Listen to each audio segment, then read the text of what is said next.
بسم اللہ الرحمن الرحیم۔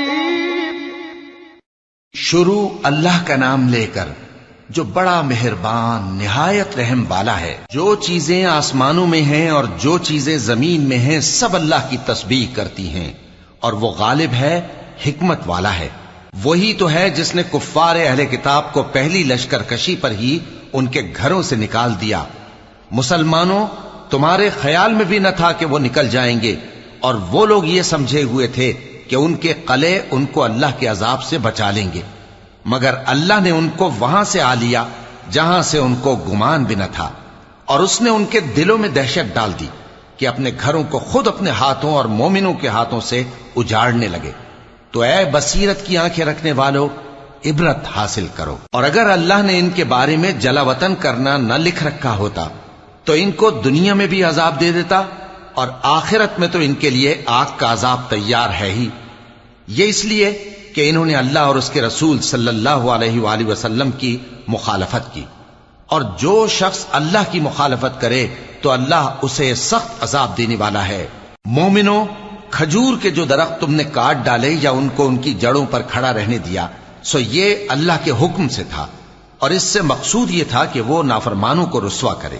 اور اے مسلمانوں، جو مال اللہ نے اپنے پیغمبر کو ان لوگوں سے جنگ کے بغیر دلوایا ہے اس میں تمہارا کچھ حق نہیں، کیونکہ اس کے لیے نہ تم نے گھوڑے دوڑائے نہ اونٹ، لیکن اللہ اپنے پیغمبروں کو جن پر چاہتا ہے غالب کر دیتا ہے، اور اللہ ہر چیز پر قادر ہے۔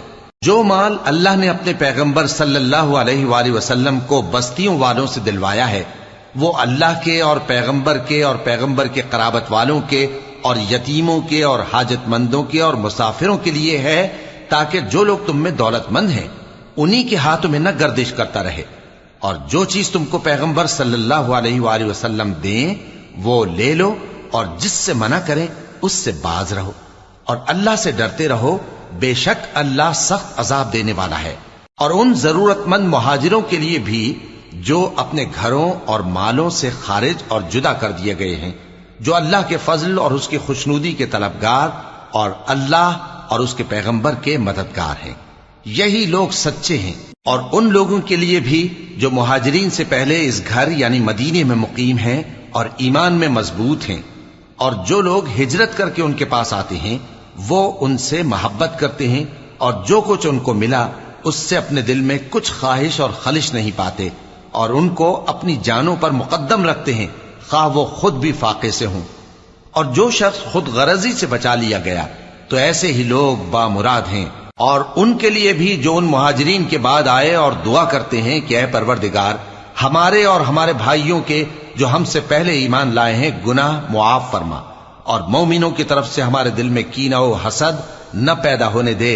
اے ہمارے پروردگار، تو بڑا شفقت کرنے والا ہے، مہربان ہے۔ کیا تم نے ان منافقوں کو نہیں دیکھا جو اپنے کافر بھائیوں سے جو اہل کتاب ہیں کہا کرتے ہیں کہ اگر تم جلا وطن کیے گئے تو ہم بھی تمہارے ساتھ نکل چلیں گے، اور تمہارے بارے میں کبھی کسی کا کہا نہ مانیں گے، اور اگر تم سے جنگ ہوئی تو تمہاری ہی مدد کریں گے، مگر اللہ ظاہر کیے دیتا ہے کہ یہ جھوٹے ہیں۔ اگر وہ نکالے گئے تو یہ ان کے ساتھ نہیں نکلیں گے، اور اگر ان سے جنگ ہوئی تو یہ ان کی مدد نہیں کریں گے، اور اگر مدد کریں گے بھی تو پیٹ پھیر کر بھاگ جائیں گے، پھر ان کو کہیں سے بھی مدد نہ ملے گی۔ مسلمانوں، تمہاری ہیبت ان لوگوں کے دلوں میں اللہ سے بھی بڑھ کر ہے، یہ اس لیے کہ یہ سمجھ نہیں رکھتے۔ یہ سب جمع ہو کر بھی تم سے نہیں لڑ سکیں گے، مگر بستیوں کے قلعوں میں پناہ لے کر یا دیواروں کی اوٹ سے۔ ان کے آپس میں بھی بڑی لڑائی رہتی ہے، تم خیال کرتے ہو کہ یہ اکٹھے ہیں، حالانکہ ان کے دل پھٹے ہوئے ہیں۔